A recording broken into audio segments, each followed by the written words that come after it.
బలహీన వర్గాలు స్థానిక సంస్థల్లో రిజర్వేషన్ పొందుతున్న బలహీన వర్గాల కోసం నీకు ఎటువంటి దయ ప్రేమ లేదు కాబట్టి హైకోర్టు వ్యతిరేకమైన జడ్జిమెంట్ ఇచ్చినప్పుడు కనీసం సుప్రీంకోర్టుకి వెళ్ళి బలహీన వర్గాల తరపున పోరాటం చేయాలనే ఆలోచన కూడా చేయకపోవటం నీకు బలహీన వర్గాల మీద ఉన్న అభిప్రాయం ఏమిటో స్పష్టమైందని చెప్పేసి కూడా ఈ సందర్భంగా తెలియజేస్తాను. నీ చేతకానితనం మూలంగా, నీలో చిత్తశుద్ధి లేకపోవడం మూలంగా 16 నువ్వేదో 10 మందికి ఎంపీ సీట్లు ఇచ్చాను, లేకపోతే 11 మందికి జిల్లా పరిషత్తులు ఇచ్చాను, లేకపోతే ఒక 200-300 మందికి జెడ్పీటీసీలు ఇచ్చానని చెప్పుకున్నావో, ప్రజాస్వామ్యానికి పట్టుకొమ్మలైన పంచాయతీలు 16,800 మంది బలహీన వర్గాల సోదరీమణులు పంచాయతీ ప్రెసిడెంట్లు అయ్యే అవకాశాన్ని, ఎంపీటీసీలు అయ్యే అవకాశాన్ని అన్నిటిని కూడా కాల రాసిన విషయం వాస్తవం కాదా అని చెప్పేసి నేను జగన్మోహన్ రెడ్డి గారు అడుగుతా ఉన్నాను. మీరు ఇప్పుడు అంటున్నారు చంద్రబాబు నాయుడు గారు కోర్టులో ఓడిపోతుందని కూడా తెలిసి ఇచ్చారు 34% అని చెప్పేసి. నేను ప్రశ్నిస్తా ఉన్నా. నేను మొట్టమొదటిగా 34% రిజర్వేషన్ ఇచ్చిన వ్యక్తి ఎవరండి? 1995లో ముఖ్యమంత్రిగా ఉన్న చంద్రబాబు నాయుడు గారు చట్టం చేసి, పంచాయతీరాజ్ చట్టం చేసి 35% ఇచ్చిన వ్యక్తి చంద్రబాబు నాయుడు గారు అని చెప్పేసి మనం చేస్తా ఉన్నాను. ఇదే చట్టాలు ఏదైతే కోర్టుని ప్రస్తావిస్తున్నారో తమరు, కోర్టు ఈ చట్టాలు అప్పటి నుంచి కూడా ఉన్నాయి. కానీ బలహీన వర్గాల పట్ల చిత్తశుద్ధి ఉంది కాబట్టి చంద్రబాబు నాయుడు గారికి బలహీన వర్గాలకి మేలు చేయాలి, రాజకీయ ప్రాధాన్యత ఇవ్వాలనే ఆలోచన తెలుగుదేశం పార్టీకి చంద్రబాబు నాయుడు గారికి ఉంది కాబట్టి 1995 నుంచి జరిగిన స్థానిక సంస్థల అన్ని ఎన్నికల్లో కూడా 2019 వరకు 18 వరకు కూడా 34% రిజర్వేషన్ని అనుభవించింది ఈ బలహీన వర్గ సమాజం అని చెప్పేసి ఈ సందర్భంగా నేను తెలియజేస్తా ఉన్నాను. మీరు చెప్తా ఉన్నారు, మీరు మభ్య పెట్టడంలో, మెస్మరిజం చేయటంలో మీరు మాస్టర్, దాంట్లో ఎటువంటి అనుమానం లేదు. మీరు శాసనసభ సాక్షిగా బలహీన వర్గాలకి, దళితులకి నామినేటెడ్ కాంట్రాక్ట్స్లో లేదా ప్రభుత్వం చేసే వ్యాపారాల్లో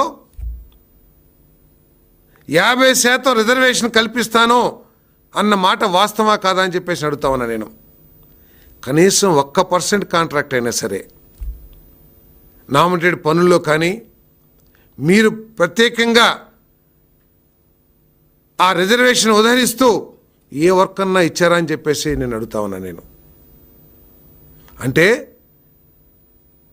నేతి బీరకాయలో ఏమాత్రం నెయ్యి ఉంటుందో మీ మాటల్లో బలహీన వర్గాల పట్ల అంతే ఉంటుందని చెప్పేసి కూడా నేను ఈ సందర్భంగా నేను తెలియజేస్తామని నేను.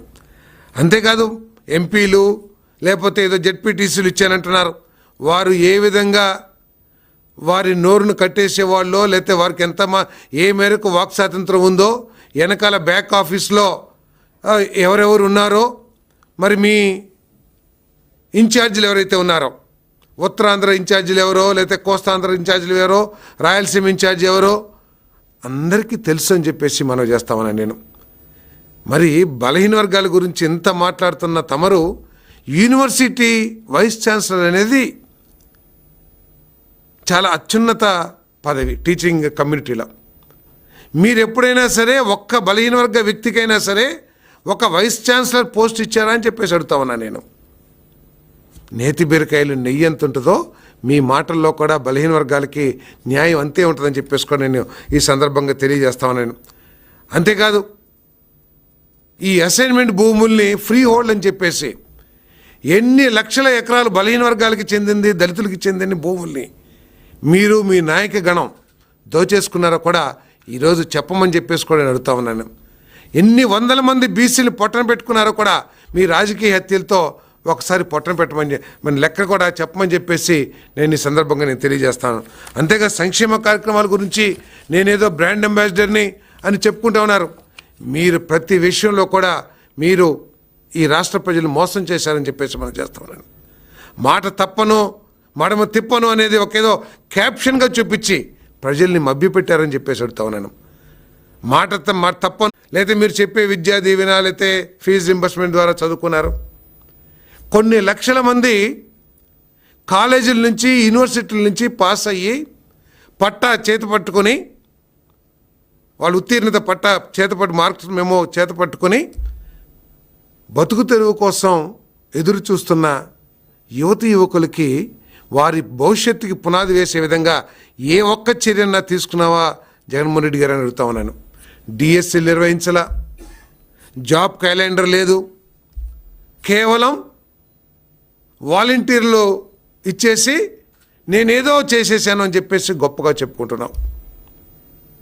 అంటే ఈ పిల్లలకి ఉద్యోగ అవకాశాలు కల్పించాలి, పెట్టుబడులు తీసుకొచ్చి పరిశ్రమలు స్థాపించి వీరి నైపుణ్యాలకు తగ్గ ఐటీ ఉద్యోగాలు లేకపోతే ఇండస్ట్రీస్ ఉద్యోగాలు ఇప్పించాలని ఒక్క ప్రయత్నం అన్న చేసేవా జగన్మోహన్ రెడ్డి గారు అని చెప్పేసి ప్రశ్నిస్తూ ఉన్నారు.